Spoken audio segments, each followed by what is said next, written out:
What is up? What is up? What is up, everybody? This is your boy Is Nefarious here, and I'm here for another edition of your favorite series. Here we go, following the Pittsburgh Steelers of Premier Madden League, and we are having a divisional rival come into town this week. We are taking on the Cleveland Browns. So without further ado, let's jump right into it. So we're here taking on the Cleveland Browns for Week 8. Unfortunately, as you can see, my mouth is not, well, my words aren't matching what I'm saying on screen, but that's because we weren't able to get the audio out of this. So I'm going to try my best to patch this up. We are a few weeks ahead in the series right now, and I'm kind of going back and going through this. So we had a mock draft 2 that came out, and they had us taking undrafted free agent Devontae Lee for the draft, number 1 overall. I guess that has to do with maybe how I set up my draft boards and my favorites. But Devontae Lee definitely won't be the first overall pick, but it definitely throws people for a loop. So we're fine with that. If people want to think we're going to take on Devontae Lee as the draft pick, that's no big deal with us. But when it comes to the draft, in the first round, I'm trying to keep it as realistic and as sim as possible with the Pittsburgh Steelers. And what I mean by that is I'm going to look up their draft history and see where they tend to go when it comes to the draft, and especially in the first round and stuff like that. And I've looked at it, and they basically focus on defense on most drafts. I think the last 10 drafts, it's been a defensive player in the first round. So maybe we go defense. Maybe we trade down, go defense, and maybe we get a quarterback later on in the draft. I don't know yet. Maybe we take Malik Willis.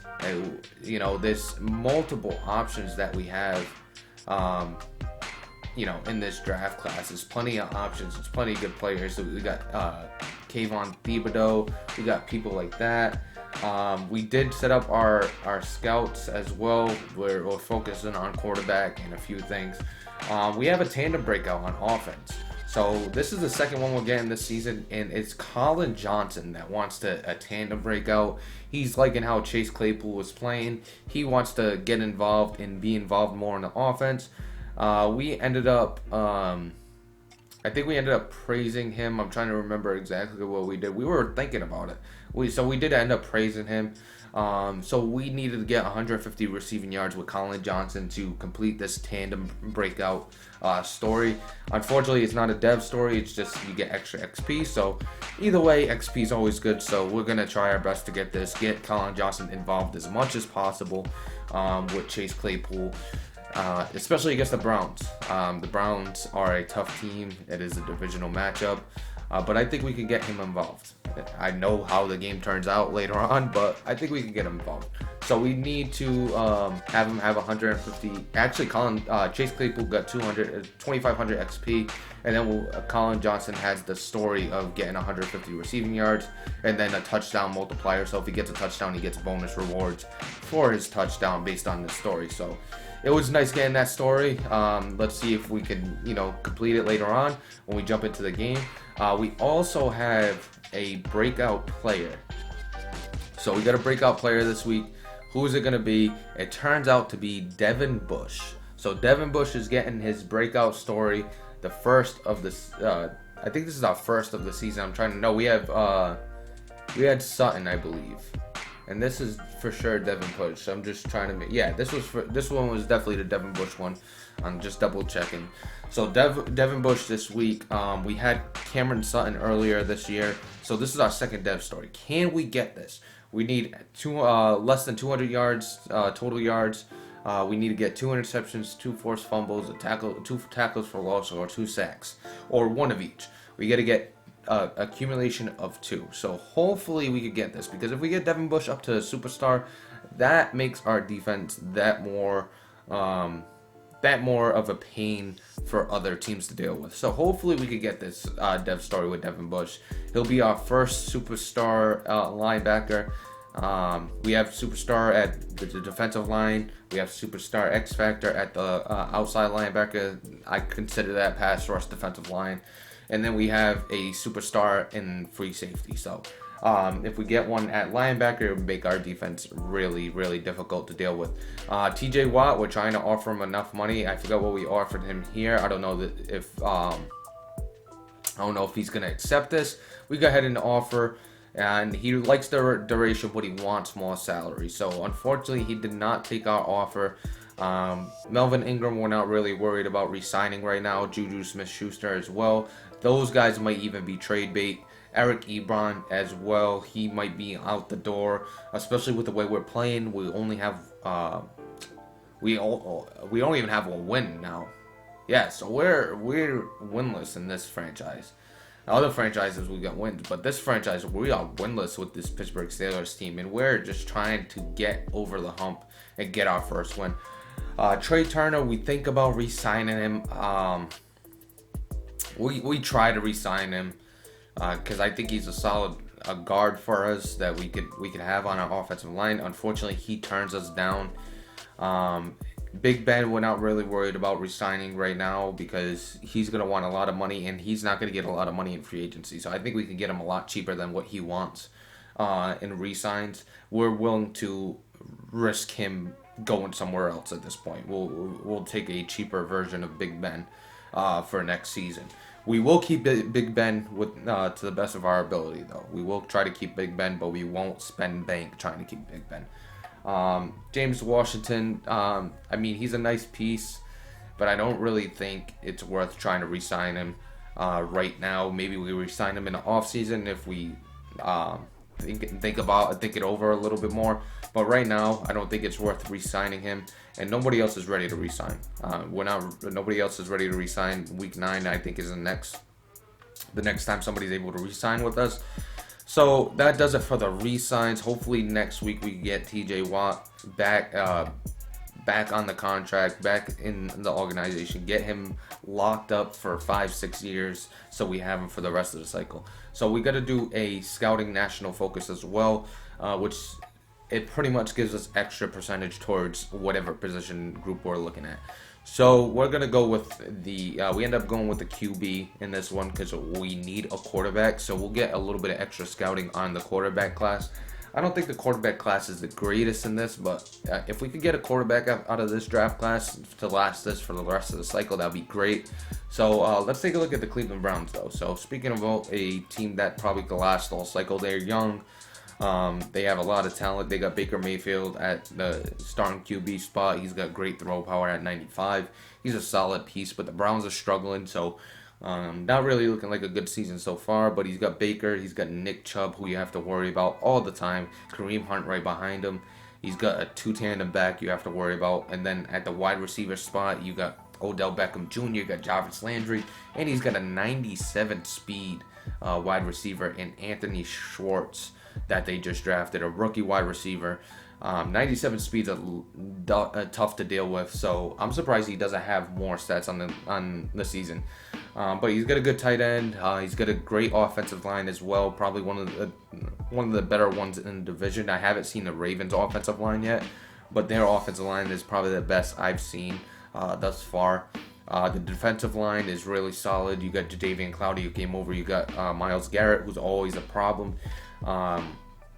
In the middle, they're a little weaker, so I think we could run inside. The linebackers are weaker as well, so when we do run inside, I don't think they're going to have the linebackers or the second level to really deal with us, so that's a good thing. The corners, the safeties, very solid. When it comes to the corners, you got Denzel Ward on one side, Greedy Williams, and you got the rookie that they drafted. Then on the defensive tackle, as you're taking a look at the defensive line one more time, Myles Garrett is the one guy we have to worry about on the defensive line.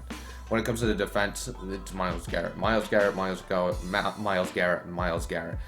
Offensively, Nick Chubb. We want to stop Nick Chubb. If he's not getting the run game going, he struggles. He turns the ball over a lot. So if we're able to stop the run, he's going to struggle offensively and give us the ball back. So stop the run, force him to pass, and wait for the turnovers. Now let's take a look at the X factors and superstar abilities. They got Myles Garrett, who's a X factor. He's got unstoppable force. He's got adrenaline rush and edge threat. All good abilities for a pass rusher. We got to deal with. He's definitely a game changer. He's definitely someone that could change momentum. That could, one sack could, shift the whole game. So Myles Garrett is somebody we definitely got to watch, especially with those abilities. When it comes to the other guys, you got Nick Chubb, who's got Freight Train.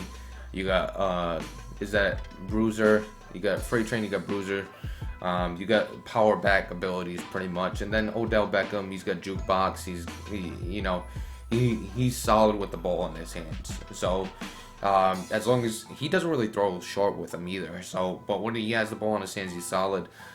Take a look at the training. We want to focus on defense. We want to focus on stopping Nick Chubb. That's the main thing we want to focus on. We're gonna do half pads and split all the practice so we don't get any injuries.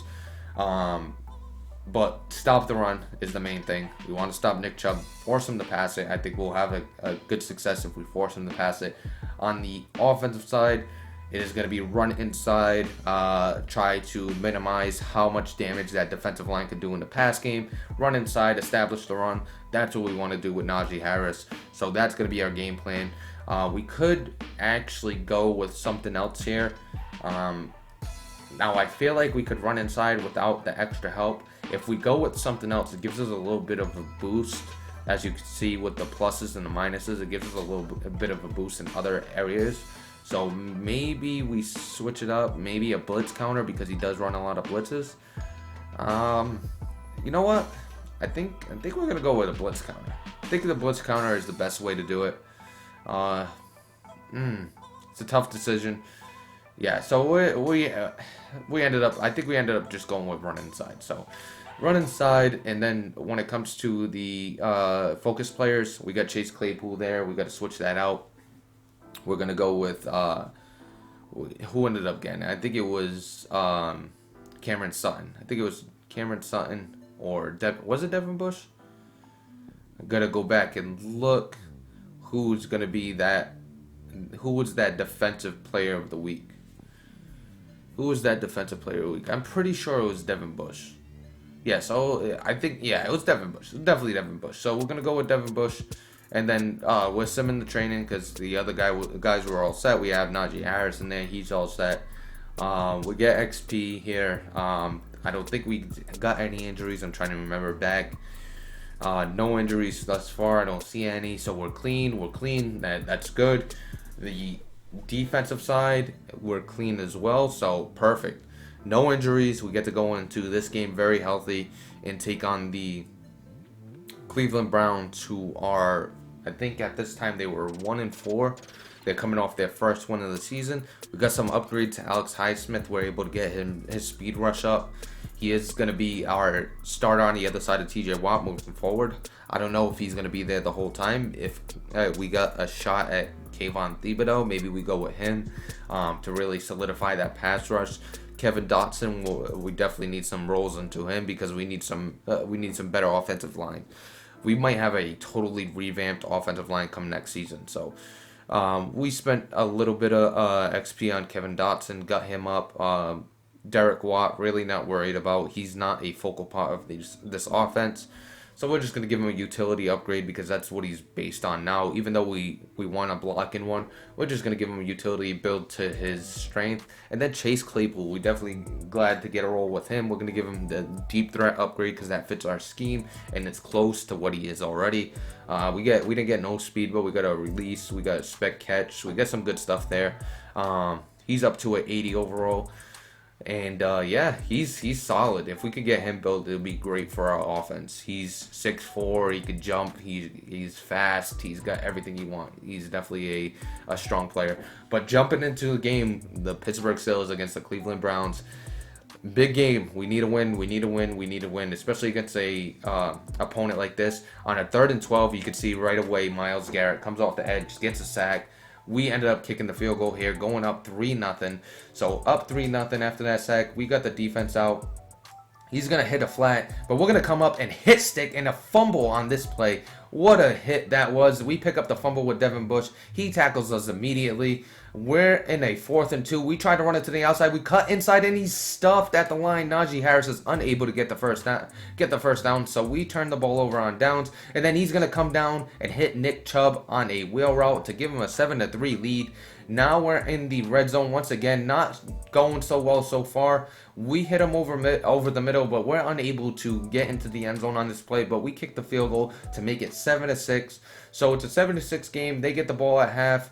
We are going to take out the running back. He hit somebody over the middle. We hit stick him once again, and it's another fumble. Another fumble for the Pittsburgh Steelers defense. We get it inside the red zone once again. This game should be out of hand, but so far, not so good. We're going to hit Colin Johnson on a screen pass. He's going to get into the end zone, so he gets a multiplier if he gets the 150 receiving yards. We try to go for 2, but unfortunately, it is batted down. It is a pass interference on the offense, so we don't get that. And then on our next drive, we go for the end zone. It is picked off by Grant Delpit, the safety for the Cleveland Browns. A little late on that read, and then he's going to get down into the red zone. He's going to find a wide open Odell Beckham Jr. for a touchdown, giving him a 13-12 lead. He's going to go for 2. He's going to have Anthony Schwartz right over the middle, giving him a 15-12 lead. So we're down by 3. We're driving here. We're going to try to hit our tight end Fairmouth on the deep out route. He's going to read that. He's going to pick that, and he's going to have the ball on his side of the field.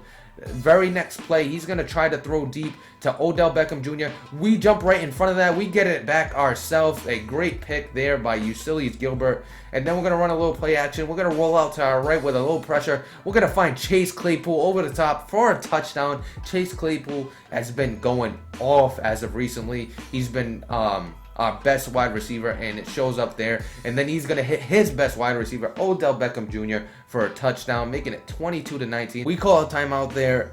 It doesn't really make sense, but we end up frozen. It was a big story about that. But let's jump into the post game. All right, what's up, everybody? A little difficulty in that game with the laptop. Laptop ended up dying, ended up killing my stream. Well, not my stream, but killing my recording. So this one's probably gonna have no face cam for the whole game. Might pull my Twitch video, or I might try to salvage what's left in there. But let's go over to the player stats and stuff like that, and pick out a offensive and defensive player of the game for the Steelers. Offensive, I think I already looked. The offensive player of the game is probably gonna be Chase Claypool. Taking a look now. I mean, could be Chase, could be Najee. Colin Johnson got into the mix. He had a touchdown. It's probably going to be Chase because he was able to get into the end zone with the yardage. So Chase Claypool is going to be our player of the game on offense. Big Ben had 3 turnovers. Not the greatest game from him.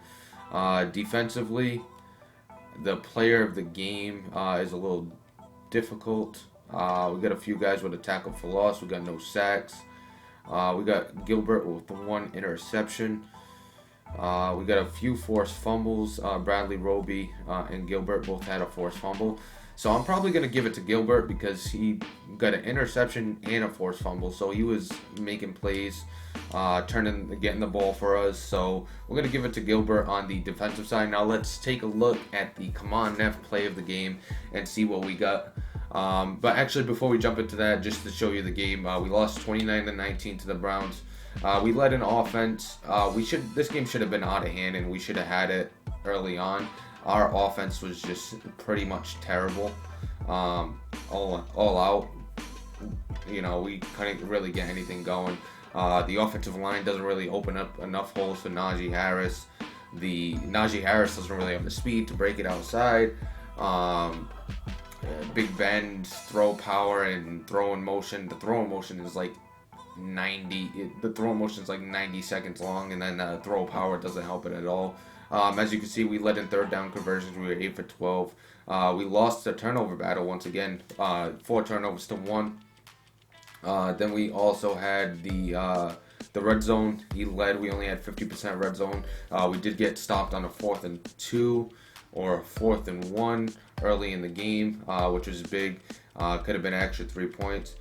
Time of possession, we led 25-14, so we definitely owned most of the ball. But let's take a look at the Come On Neff play of the game. Alright, so here we are for the Come On Neff play of the game, and it's pretty much another defensive play. It's going to be, we could pick a lot of offensive plays as well, but we're going to go with the defensive play. We made an adjustment here. We put Minka Fitzpatrick. I think that's Minka that's there right now, yeah. So that's Minka. We put him man-on-man with the slot wide receiver because we thought there might be a seam there. Unfortunately, we made the wrong read, or we didn't set up the defense well enough because Odell Beckham then runs free over the middle for an easy touchdown for the Cleveland Browns, and that gives them the lead and puts some pressure on us. So that'll be the command and play of the game. We definitely got to play better there in the red zone and make sure it's tough for teams to get into that red zone. We really don't get any sacks either. We got T.J. Watt. T.J. Watt's not getting sacks. Cameron Hayward's not getting sacks. It hurts not having Tuitt, but I don't think Tuitt's going to get a sacks. Melvin Ingram's not getting a sacks. But that's the command and play of the game. Now let's go see the post game to see if we got any XP or anything like that. So we did get some staff points there, completed a few goals. The tandem breakout didn't really work out well because we didn't get the necessary yardage for Colin Johnson. I was ready to head into this game this week, but things didn't go my way, blah, blah, blah. Need to do better than that. Okay, we getting Colin Johnson. Don't lose any sleep over it. You'll have plenty of opportunities to step up. Use this as motivation when the time comes again. So, Colin Johnson, when the time comes again, use this as motivation, blah, blah, blah. So we didn't get that, and then we had a breakout player for Devin Bush. He didn't really get it either.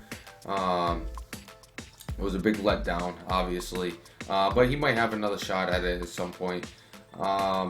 And that's pretty much it. We didn't get anything as far as XP wise. We do move to 0-7. You know, the defense played a little better, but then again, they didn't have the ball much, so our defense still can improve a lot more. But that's going to pretty much do it for us here today, and we will see you next time.